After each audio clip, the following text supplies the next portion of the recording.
Oh my days, will you look at this watch. This is stunning. It's in 18 karat gold. It has one of the most respected and complex complications inside it, which is why it's so chunky. I mean, there is a lot of gold in this watch. The thing weighs a ton. It's 18 karat gold. It has the minute repeater complication in it, and it was made, as you can see, or at least on the dial we have the watchmaker's name, and that is Henry Capt from Geneva. Now, I think that Henry Capt never saw this watch. In fact, I think Henry Capt had been dead a good half a century before this watch was ever produced, because Henry Capt, of course, was an almost exact contemporary of this man.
In a moment we're going to look at the operation of this minute repeater watch by Henry Capt, and I've come down to Front Street here in Pembroke Dock to do that, mainly because it's sunny, and when it's sunny in Wales, one thing you do is not sit inside because it's here so rarely. And I've got the watch with me. Henry Capt would be rolling in his grave because I take it everywhere to keep it nice and safe in this nice yellow Invicta box, the theory being that it is unlikely to get nicked. So what we're going to do now is I'm going to get the watch out, and I'm going to show you how the minute repeater is operated. And in the shadow of the castle there, actually it's not a castle, the fort, it's called a Martello Tower. Let's just have a look at how the minute repeater complication actually works, and to invoke it we use this little lever sliding mechanism here on the outside of the case, and you can just see that there's a little notch there which you can just get your thumbnail into, and all we do is we firmly, not too firmly, pull it back and release it.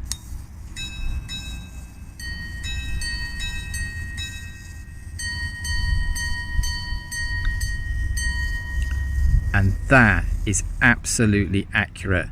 The time that the watch gave us there was 2:52, and it did it in this way. It gave 2 beats to start with. Those denoted the hours past the 12 o'clock position. Then it gave 3 double beats, each denoting quarter of an hour, and of course that would take us to 2:45.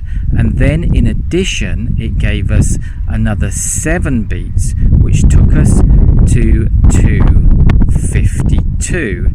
Okay, now the watch has gone on a little bit now whilst I've been talking, and it's probably now going to read out 2:53. So just to revise this, let's do this again now.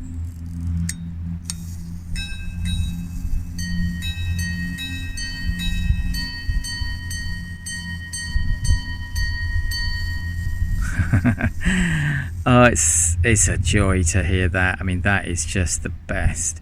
So yeah, that is the operation. We're going to take this back to the watch bench now and start to give this watch a thorough check over.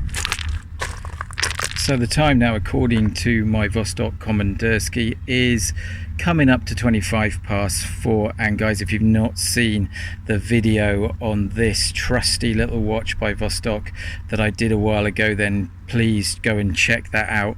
But it is getting quite hot here, particularly for Wales, and 4:30 in the United Kingdom is time for a chap to go and get a nice cup of tea or coffee. So that is what I'm gonna go and do now. So when I get back, I've got to do the editing of this video for tomorrow morning, because it's Saturday today and the video comes out tomorrow morning on Sunday. Now the bit of footage that I'm about to edit in after this is actually the real inspection footage that I did for the owner of this watch, and it's a really good way, I think, to show in detail how the watch was received. It goes through all the different parts of the watch because it's for the owner of the watch, and it details the tasks that I'm going to have to do as part of the service. Now this then was shot, as I say, for the owner of this watch, who's a guy called John Hawley, who lives in California in the United States of America. And what can I say, you know, we are really lucky to have him as the guardian of an important piece like this, because I can categorically say from experience that John is just such a nice guy, and you know, really cares about the guardianship of fine watches. You know, he must do, because he's given it to me to service. So there we are. Anyway, I got to get back to the watch bench now. Okay, in this video we're going to take a look at this very beautiful pocket watch in 18 karat gold, made by Henry Capt in the middle part of the 19th century. So, dealing firstly with the case, as we can see here, the light is not perfect. See if I can make that a little better. It's a little bit tricky in this light, but as you can see, the case, if we just look at the profile of it, it's a very thick, chunky 18 karat gold, solid gold case. And there are, you know, just inspecting the edges of the case there are no dings in it at all. It has a very attractive engraving, which looks to be COA, I guess, on the front there in sort of Celtic script, slightly, I would say. There has a Celtic feel to it. Just looking at the operation now of the case, gently pushing on the crown, and the spring inside the top lid is very good. It's not overly strong, it doesn't flick it out. There's enough there just to assist the opening. In fact, maybe it is a little bit weak actually, but it does hold the case there, which is solid gold, so it's heavier than your average case, to reveal a really lovely dial and hands with the engraving there. Let me just focus in for a minute on that. And we've got Henry Capt there, just looking now on the enamel. Try and get that back in focus. Just seeing, inspecting the enamel here. There's a little mark just to the right of the 25 position there. Not sure what that is, check that out later. But really I can't see any hairline cracks or anything too much to worry about there. So that is good. The hands are in very good condition, and the second hand is good. Okay. By the way, not wearing white gloves for this, because this is pre-cleaning of the watch. So once all the cleaning has been done, the watch will not be handled with my bare hands like this, barbarically. So moving that little lever there just frees up the hands, and it enables us to set the time. So let's set the time to something which the minute repeater should be able to pick up quite easily. 17 minutes past 4. Okay, and we're going to lock that in with this lever here. Okay, that should now mean that we can't further change it. Okay, and that is the case, because what we do now is we wind the watch. Okay, so make sure the watch has got some power, decent amount of power in the train. Okay, that is good. And now this lever here, which sits nicely, it's almost unnoticeable here, is the one for the minute repeater. So we're just going to invoke that now by, okay.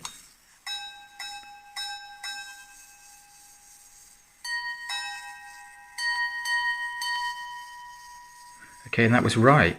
That was absolutely right. We had 4 beats, and then we had the quarter beat, and then 1, 2, 3. So that is 4:18. So that is exactly right. Everything here seems to be working. It does sound nicer, less muffled when it's not being held at the back like I was doing then. So let's now take a quick look at the movement. So close that down. To release the, to see the movement, what one has to do is just open up here, and there we have the movement with the engraving there, rather beautiful, and telling us that it's got 31 jewels. Let's just see if I can, okay, that's good. That is very, very beautiful, very beautiful. Likewise with the movement. So just looking at the movement for a second now, and that really is a very, very beautiful movement. Just taking a very quick look at that, but dwelling for a second on the this piece here. Okay, this forms part of the dust cover, which has become ineffective because the glass that once existed on it has disappeared for some reason, probably broken at some point. And also, if you notice, this component should hinge up. Okay, if you look in the center of the frame now, you can see that there is a hinge, but it is missing the pin. So a pin of the right size needs to be fabricated, and that needs to be reinserted, and the glass needs to be reinserted so that dust doesn't get into the movement. And while I'm talking of that, whilst it's quite difficult to see actually on camera, the movement is a little bit grimy. Okay, there is also some marking. You can see some marks on the ratchet wheel there, a little mark on the crown wheel. There are scuffs and scratches on the movement, which are, you know, try and get some better light here, commensurate with the age, and there is quite a lot of dirt in there, and just come out for a second, and all the wheels, anything that's brass or gold in there, should be a lot shinier than they are at the current state. Let's just show you the minute repeater working now. We have got the watch open, so you see the operation of it.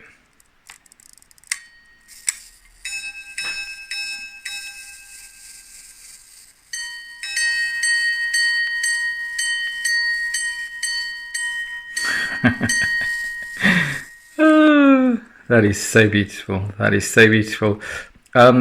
Also, the balance has a very nice amplitude, I think. I mean, well, it's just looking at it there. It's okay. I think we could probably get a bit more amplitude out of it, but you know, I don't think this watch has been serviced in a while, and the train, you know, wants to go. Looking at the jewels, let's focus in on the jewels for a moment.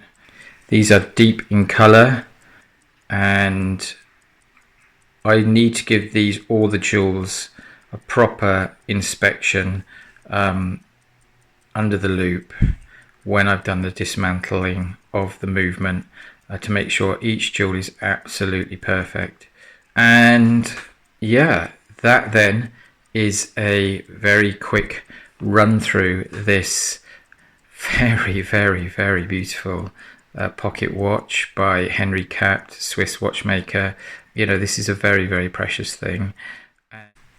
Okay, so buckle up now for a pucker history lesson, because I want to go through the chain of events, the dramatic events that surrounded the life of the man whose name that we can see on this minute repeater watch, Henry Capt there. Now, Henry Capt, watchmaker, was born in a little village here in the Vallee de Joux in Switzerland in 1773.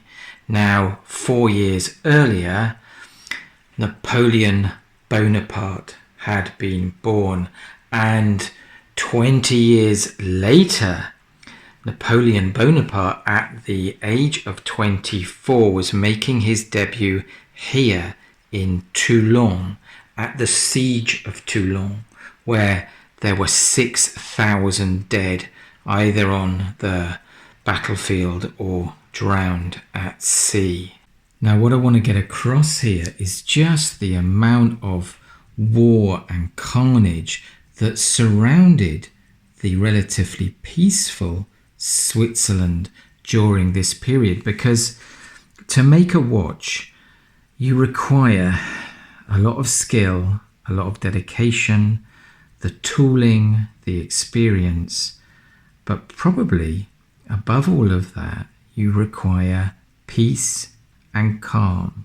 It is not possible to create a mechanism the like of which I'm about to show you underneath this dial, whilst you are being pounded by French artillery. Now, I was a soldier myself for 20 years, and you're going to see on the screen now a couple of pictures of, because I did serve on operations in the desert in 1991 and in 1993 in central Bosnia in the summer of 93, and in other places as well. And you know, it's a really, really important subject for me, because it's fair to say that I was pretty jumpy, I think, before I was in the army, but by the time I'd been through that experience, it's fair to say that my mind had a propensity to run, let's say, a little bit too fast sometimes, and I was a little bit jumpy. And one of the things that attracted me to watchmaking was the fact that you had to be really, really calm to be good at it. One of the things that worried me that I wouldn't be good at it was that my hand would just shake too much, but Thankfully, that wasn't the case. And so, this notion of our man, Henry Capt, working here in not relative peace, but, real peace and quiet in the Vallee de Joux here in Switzerland, whilst all around him there was, all sorts of stuff going on, and we're going to go through that now. So I think I left the story at 1796. Now, in 1796, Henry Capt is 23, Napoleon is 27, and engaged again in ferocious battles in this area of Lombardy at the Battle of Borgato. Now, Henry Capt also had an exciting year. In fact, his year started quite excitingly on the very first day of January 1796, when he married Isaac Piquet, and that is the Piquet of Audemars Piguet. He married his sister Henriette on the 1st of January 1796 at the age of 23. Now, the peace in Europe was not to be found in a lot of places, because in France in 1798 we have the complete meltdown of the French Revolution. So from 1798 to 1799 we've got the guillotines and heads rolling and blood in the streets in Paris. All the time, Napoleon Bonaparte is actually off the map here in Egypt, campaigning there and fighting battles, the Battle of the Pyramids, the Battle of El Riche, the Battle of Jaffa, the Battle of Mount Tabor, and the Battle of Aboukir. So Napoleon is gaining a reputation now as a fearsome French commander. And 1802, we find the comfortably married Henry Daniel Capt, now with considerable experience under his belt and with a growing reputation for a completely different line of talents to those of Napoleon Bonaparte. He goes into partnership with his brother-in-law, Daniel Isaac Piquet. And that partnership lasts from 1802 to 1811. Okay, so I just want to focus in on the map now, because we have Henry Daniel Capt here in Switzerland working in partnership with his brother-in-law. But Napoleon Bonaparte is ramping up for what is the highlight of his military career, and that occurred at the Battle of Austerlitz, which took place about here in 1805. And at that battle he won a stunning victory against the Austrian and Russian armies, and it was a victory that pretty much sent shockwaves across the whole of Europe, and it took place right about there. So let's move on. Okay, but now the story starts to change. In 1811, Henry Capt finishes his partnership with his brother-in-law and starts to work on his own. Meanwhile, Napoleon becomes more and more engaged in the East here, and in 1812, 1 year into Henry Capt working on his own, is at the Battle of, I'm going to have to move the watch now because I am looking for Moscow and I can't find it. It's not on the map. Let's just move the map here for our history lesson. Napoleon has come all the way across here and is knocking on the door of Moscow about here at the Battle of Smolensk. Now it all starts to go pear-shaped now for Napoleon, because what we see is the Russian winter kick in and the French army have to retreat back across here, and this is a pretty bloody and unpleasant affair for everybody involved. But all this time Henry Capt is working on his own. Now the story for Napoleon climaxes right here at Waterloo in 1815. And I'm going to show you now a picture of a watch that is thought to have been built by Henry Capt, working on his own as he did at that period. And you know, just look at this beautiful watch. You know, this is an example of real workmanship by Henry Capt at this time. But it's all gone pear-shaped for Napoleon. He suffers a massive defeat at Waterloo. There are, I think it was 24,000 French casualties, 15,000 French soldiers actually went missing, and of the 24,000 casualties, 6,000 of those weren't killed, they were captured. But the Prussian and English losses at Waterloo were a lot lighter. So after Waterloo, Napoleon is exiled to St. Helena, which is way off the map in the middle of the Atlantic Ocean, because last time they exiled him, I can't remember, it was either to Sardinia or Corsica. Someone help me out with that, or Elba, one of these islands here anyway. But Napoleon, being Napoleon, actually escaped. So the second time they did it, they stuck him in the middle of the Atlantic Ocean, and you know, back in the day that did the trick, and Napoleon died in 1821, but Henry Capt kept going, and in 1830 we see him team up with a company called Aubert and Son, and the clocks that he made at that time were stamped with Aubert and Capt.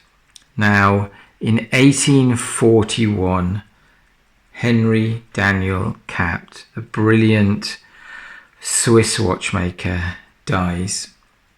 But such is his reputation that the firm goes on. And indeed in 1888, the firm is bought by a company called Galopin.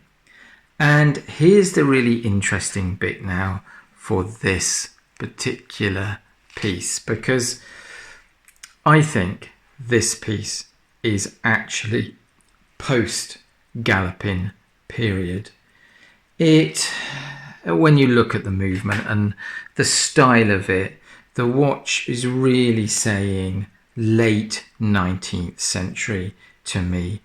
And very interestingly, when Galopin took hold of the Henry Capt outfit, if they were selling watches in their own stores, they would stamp on the watch Henry Capt Horologer, Maison Galopin Successeurs. My French is appalling, apologies for that.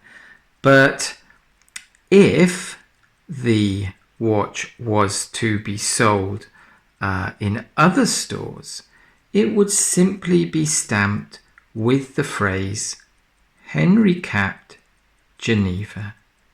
And I think that this is one of these watches that was built under the governance of Galopin and it is post 1888.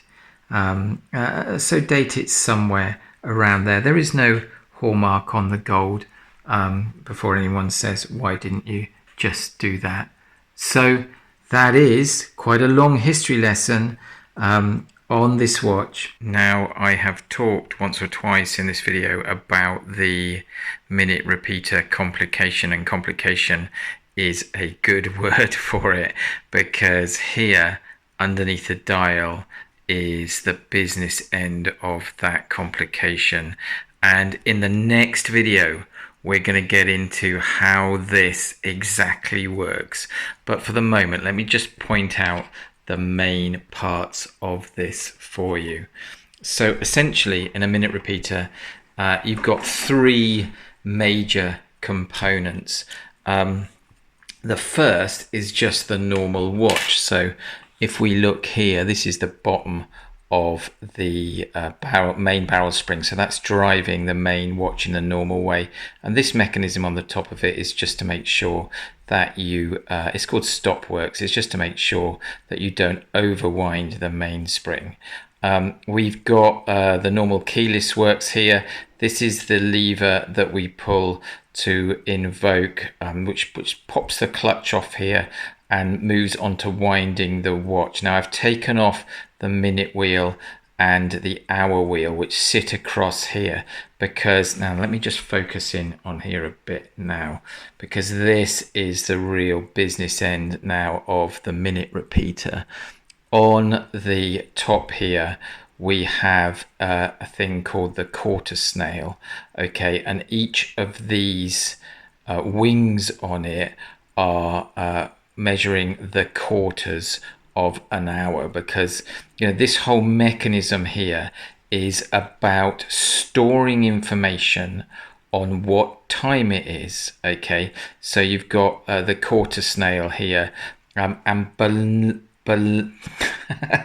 beneath it, let me just see if I can show you this. It's difficult actually to see it until we do a disassembly, but beneath it we've got the hour snail as well, and then we have a bunch of racks, which now let me show you these. Getting with a pointer here, there, okay. We have a bunch of racks and levers and cams which operate the gong, and the power for that is sat underneath this pinion here, and the main operating lever is this operating lever right here. Now this pushes back to put power on the minute repeater spring here, and then when we release it, it uses the information stored in the minute snail and the hour snail to drive these racks and pinions and chime out the correct time that I showed you earlier. So that is a very, very quick introduction to the complication, but in a future video I am going to show you this fully disassembled and do the full service on this fantastic movement from the manufacturer, at least, of Henry Daniel Capt. Okay, so that's it for this video. It has been pretty epic, and I hope you enjoyed watching it as much as I enjoyed making it. And here's a last look at that lovely dial before I put it away somewhere really, really safe. But stay tuned, because we are going to do the full disassembly of this complication here and get the watch up and running again, exactly as it should, with all of the dirt that is in this movement removed.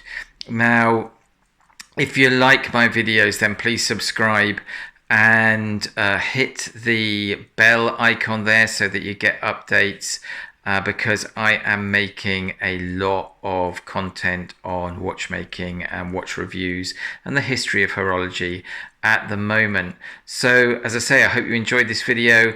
But from Pembroke Dock, let's go go along here. Here we are. Get my finger out the way. Perrett Dock, which is about here in the United Kingdom from where I am sat now. Guys, I hope you enjoyed this video, and until next time, you guys take care and God bless.